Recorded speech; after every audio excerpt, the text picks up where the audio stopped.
السلام عليكم برنامج كأنه كوبان وحن كسو قادنا شعب كسنيين أو آذو لبصدي علماء السنيين تقار كمذا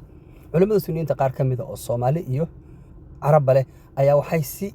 عن هبونين وجهد لين أرنت إيران الشيعة حلقي دجال كإسرائيل إيران أو السعودية أرنت أو شعب وأيو أركان إن أي تهي أرن محاضرين سياسية وأنا أهين محاضرين دينية محيالي يعني كلام غير موضوعي هو حلقي سيما أهين اللي كان إنه دورتان بأهين لكن حلقي كهالين وحل دجال كالسعودية يقولها إيران أي قارس أي كو قرنيين سيدو أكل دبعات إسرائيل أي جيسينيسو أي كو قرنيين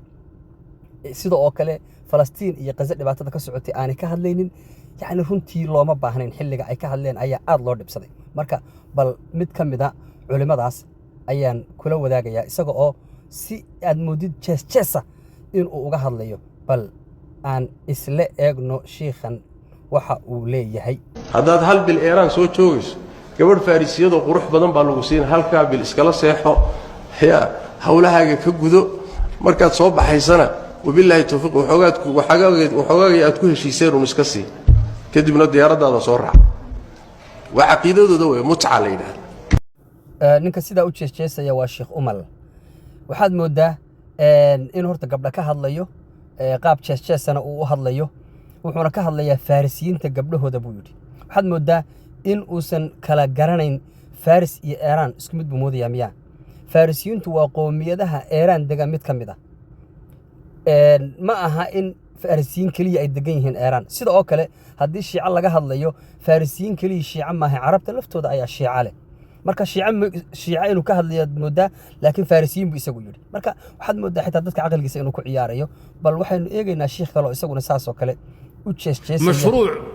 majuusi oo kufri oo Iran ay wado kulligood ma weydiin Shiica ma tahay kaf qorta man qaadi lahaa shirawi Shiica khaasatan qoyska Soomaaliyeed wana iska ilaaliyo صوفية المشركين تأه إلهي غير كي عابدوا الشيعة نقدر لأنه هو مشركين شيعة نقصي هي خطر كالتشبين أمالي واجد دم بانسكول الله إنه صنع يشيعوا سيد عربي وباباضي مشروع مجوسيا أو كفر أو إيران أي وضوه يي ربعين يا صوماليا كنت طلالان وين أبطيك قل لي أقولون وحالك هذا أوشا هرب هذا هي توبي كان مربضا أنا وروش قاعدان تبر ليه كل جود حتى مويدين شيعي متى كف قرط من قادلها بوندو وين جاك بوينت وين تاردكتو بان سؤال بس ويدين لها هل السؤال مركز سؤال ما يكفي جواب ما يا سؤال شيء كعرنتها عباها دين سؤال شيء كعرنتها قيب ما يلاقي جواب أشرة ما يهدو كيد هذا أو بكر محد كان من سنتاي ما مؤمن با أهل الجنة أهل خير مسه أهل الجنة ماها ملحن قادرها أما قال لمن أدي لها إياه أمل للفساد وفتنته بقول مريا من برياني من بدان حمراني أصبح لها ninka hadlaya waa Xasan Xuseen wuxuu joogaa Nairobi runtii waxaad moodaa si jees inuu la hadlayo xataa dadka uu muxaadareynaya inaan qiimo badan la lahayn oo si yar oo maanta riwaayado jees inuu la hadlayo oo uu leeyahay Iran waxay faafinaysaa diinta majuusigana Iran ma haysato Iran waa sunniin Shiica waxba ka khaldan waa oran kartaa diinta majuusiga Iran waxay haysatay xilligii Nabi Maxamed aan la soo saarin Hiraqle iyo xilligaas ayay haysatay marka Carabta Makka iyo Madiina sanama lagu caabuday nabiga ka hor lama oran kara Sacuudigu sanamo faafinaya sida iyagaba aan loogu oran karin majuus bay faafinayaan dhamaantood muslimiin bay noqdeen waxba ka khaldanaan karaan sunniga Shiicadaba laakiin qofka ma oran kartid diinta islaamka ka hor wuxuu haystay buu faafinaya bal sheekhan kale isagana ila dhageyso Shiica isku diin ma nihin isku ilaah ma nihin isku nabi ma nihin isku saxaaba ma nihin isku quraan ma nihin hatta isku weyse ma nihin hatta isku salaad ma nihin dad baa moodaya inay sideenoo kale u weysaystaan lugaha mayaga maydhaba Shiicadu aduu markaad weysanayso lugaha ma maydhid ma maydhaan iyagu lugaha gacanta qoyan bay saawir dul mariyaan isku salaad ma tiidin salaad kale tukada inaga salaada imaam bayna hor gala Soomaa iyaga ma jirto hadduu imaam hor galana uu halka uu soo fadhiistaayo deetan uu hagaa sidii taliye ciidankiisii waxa weeyaan faylinayo kale ayuu ka soo horjeesanaya isagu salaadba kuma jiro ifcaluu kada ifcaluu irkacu isjudu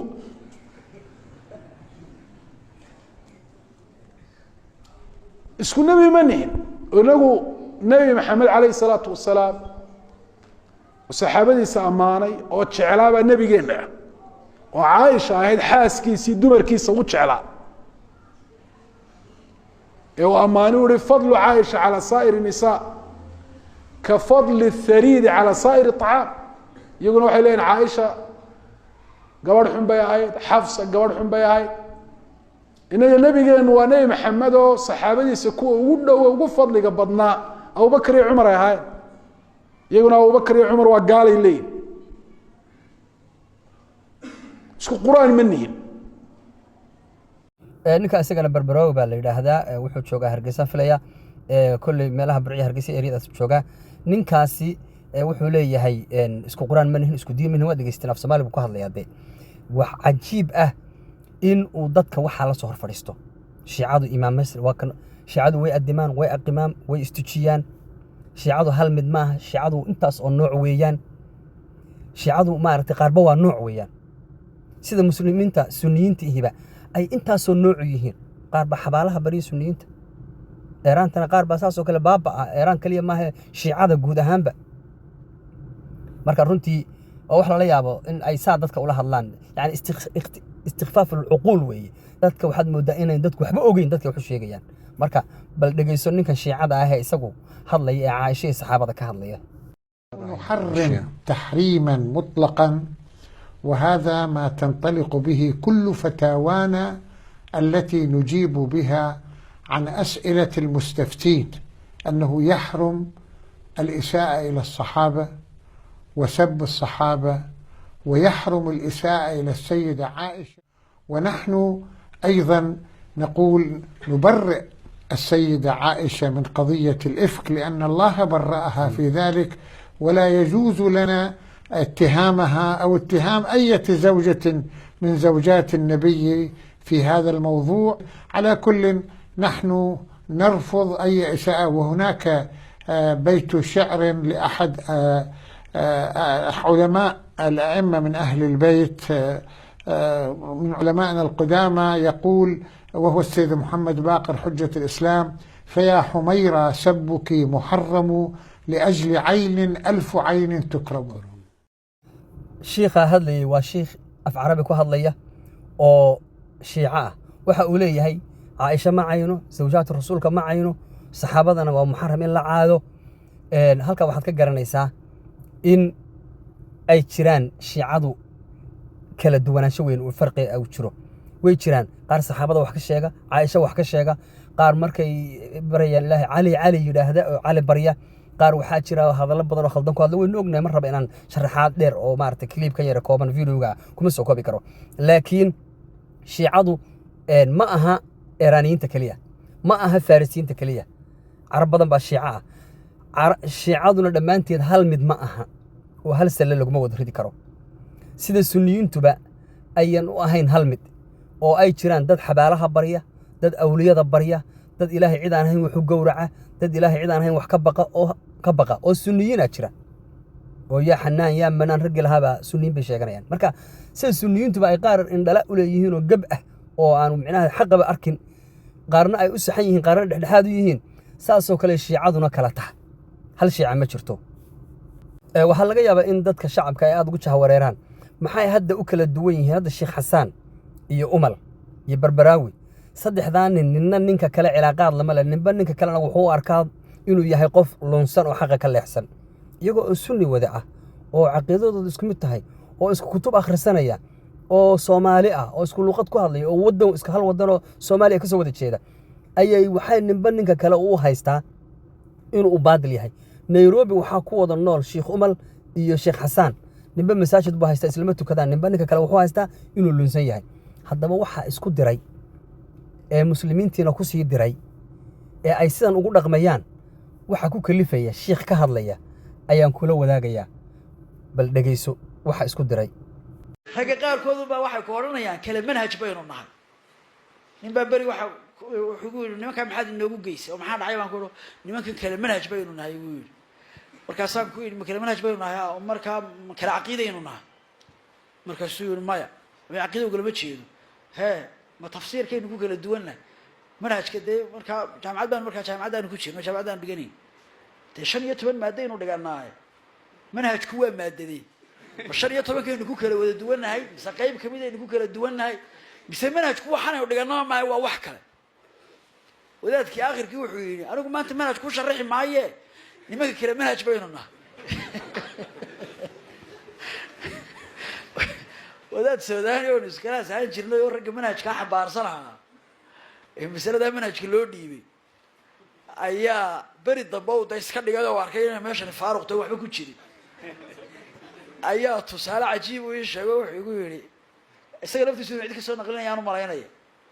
qofka shandad madow un baa loo dhiibayaa buu yiri markaas lagu oranay waa manhajkii ha furinay saa uu hayo xambaarsanow shadada uu sidayaa un qofkaasi oo iskuma furi karo hadduu yiraahdo niyo ma yar eega waxa ku jira waxa la oranay waxba kaasiya oo maartay ma hagaagsan wax aan la furay oo wax aliyaal wax ku jira aan la garanay manhajku hadduu caqiidadii yahay kutubtii caqiidadu waa inoo qoran oo waasitayihii baa inoo qoran iyo kuwii kale la midka ahaa haddii taa lagu kala duwan yahay oo kala mu'taqad la yahay waa baab kale oo waxa weey mid u baa sax noqonaysa oo mu'taqadaadkii iyo fahamkii islaamka sidii saxaabada ridwaanullaahi calayhim baa sax noqonaya khaasatan waxyaalaha ay diintu cadaysay ee aan ijtihaadiga ahayn ama dadkii waxyaalaha ijtihaadiga ah ku kala duwanaa ama ku kala duwanaa tanziim yani nidaamin madrasadihii oo kale madrasadu waa miyaan jamaaca haysan madrasad qof haysta wuu laga yaabaa inay jirto qof keligii waa haysto laakiin madrasadan 4 qof baa haysta taa 5 baa haysta taa 10 baa haysta waa jamaaco 10 kani waa jamaaco 4 tani waa jamaaco 3 tani waa jamaaco maxay jamaaco ku yihiin madrasadaasi jamaaco ku yihiin halka waxaad ka garanaysaa nimankan wadaadada ah oo hadda aan soo dhageysanay nin waliba ninka kale uusan la hadlay nin walibana xaq keligii inuu ku sugan yahay soo arka waxa ay isku hayaan waxa weeye kala hebel manhaj baynu nahay weeye waxa weeye waa manhaj baynu kala nahay kala maartay mid Masar buu wax ku soo bartay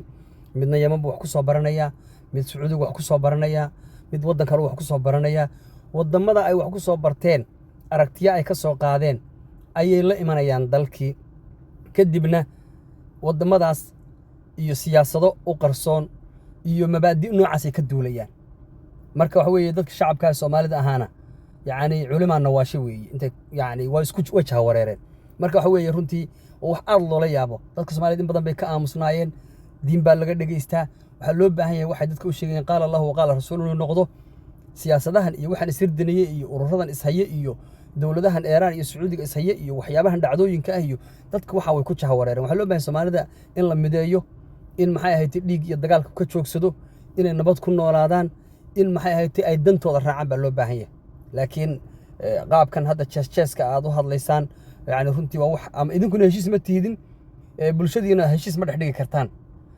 dadkiina culimaad u tihiin bal haddana waxaad ila dhageysataa sheekhan waxa uu leeyahay أولى الشيعة هم من يعتقد من الناحية السياسية بدءا وبعدين أصبحت ناحية فقهية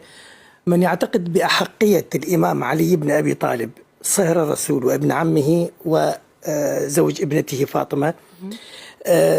أحقيته بالولاية أو بالخلافة. هم مسلمون 100%، لا يختلفون عن أي مسلم آخر منذ البداية إلى اليوم. هناك اختلافات فقهية جاءت فيما بعد. يعني اليوم أهل السنة والشيعة يعترفون أن الشيعة هم من المسلمين بالضبط، يعني مصدرهم واحد، كتابهم واحد، نبيهم واحد، ومعتقداتهم واحدة. الفرق هو في خلاف سياسي. فرق سياسي. من سيخلف النبي محمد بعد وفاته؟ سنتحدث في التفاصيل بعد قليل. ninkaasi waa baaxith khabiir yani aad u baaray oo aqoon-yahan ah oo carab ah oo dhaqamadan iyo carabta iyo shiicada iyo Iiraaniyiintan iyo waxaan oo dhan inooga cilmi badan weeyaan oo dadkiisi ay qaar shiican yihiin oo ku soo dhex karo da'daas oo aqoon-yahan ilaa PhD haysta waxa weeye baaritaanka uu sameeyay oo uu ka hadlayo waxa laga yaabaa haddii iminka Sheekh Umar iyo Xasaan iyo Barbaraawi iyo la yiraahdo sheekhani saas uu leeyahay maadaama ay saddexdan ninaan hadda soo sheegay iyaguba aanay isfahmin ninkan hadlayana waxaa laga yaabaa inay yidhahdaan baadil buu ku hadlayaa falsafad iyo wuxuu ka hadlayaa maaragtay waa mulxidba marka waa fududahay inay diinta ka saaraan bay yidhahdaan waa waxaas annagu ma dhegaysano saddexdooda nina ninka kale hadda ma sixi karo nina ninka kale maaragtay wax kama dhegaysto cid kalena wax ka dhegaysan maayaan shacabkii markay la hadlayaan sidaas jees-jeeska ah bay ula hadlayaan oo maaragtay ciyaarta ah aad arkayseen marka runtii waxaa loo baahan yahay inay hadalladan oo kale nasteexa u qaataan ay iska bedelaan qaabkan ay dadka ula hadlayaan dadkii waxay u baahan yihiin wax mideeya uma baahna waa fit up micnaha waa laga daalay qaabkan aad intaad dadka soo hor fadhiisataan aad ra'yigiina iyo waxaad doontaan ku hadlaysaan ugu dambeyn waxaan rabaa barnaamijkeena inaan kusoo gabagabayno waxaa jira in cid waliba ay xaq sheegato dadku iyagoo sunniyiina in ay haddana ninba ninka kale uu ururka kale cidba cidda kale ay leedahay maxay ahayd xaq kuma sugna haddana shiicada iyo sunnigiin midba mid kale uu leeyahay xaq kuma sugna shiicada lafteedu dhexdeeda ay qaarba qaarka kale leeyahay hebel xaq kuma sugna marka shacabkii iyo dadkii muslimiinta ah guud ahaan jahawareer baa runtii haysta waxaa jirtay xilligii nebigu joogay salawaatullaahi wasalaamu calayh ee waxyigu soo degayey ayaa nasaarada iyo yuhuudda iyo nimankii mushrikiinta ahaa mid waliba wuxuu yidhi nebi ibraahim annagu ahaa oo diintiisi baanu haysannaa oo xaq baanu ku suganna muslimiintii baa waxay dhahaan maya muslim buu ahaado xaq buu ku sugnaado annagaa diintiisi haysanna arrintii jiq bay noqotay nin waliba waa sheegta ilaahay baa ka garnaqay subxaanahu wa tacaala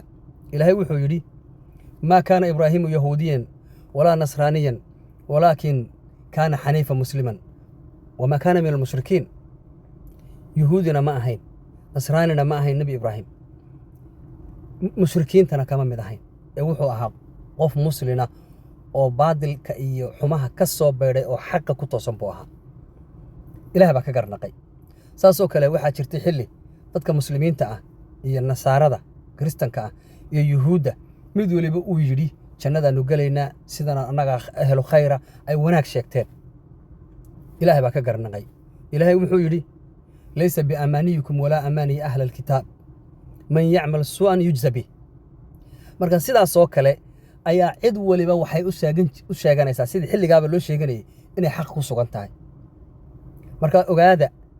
adoo muslina oo sunni ah oo laa ilaaha illa maxamed rasuulullah leh haddaad dadka dilaysid oo dadka been u sheegaysid oo dadka dhacaysid oo dadka khiyaamaysid oo dowlado shisheeye intaad la shaqaysatid dadka basaasaysid oo muxaadarooyinkaagu ay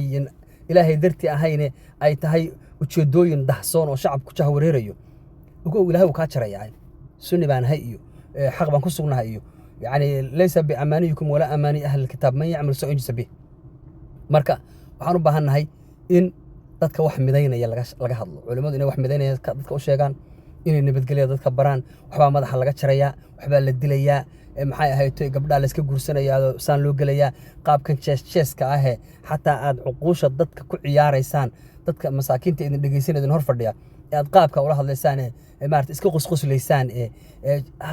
ka daaya haddii ilaahay idinka xoogaa cilmiga idin baray dadkuna ay idinku kalsoon yihiin oo idin dhegaysanayaan u tudha wasalaamu calaykum waraxmatullaahi wabarakaatu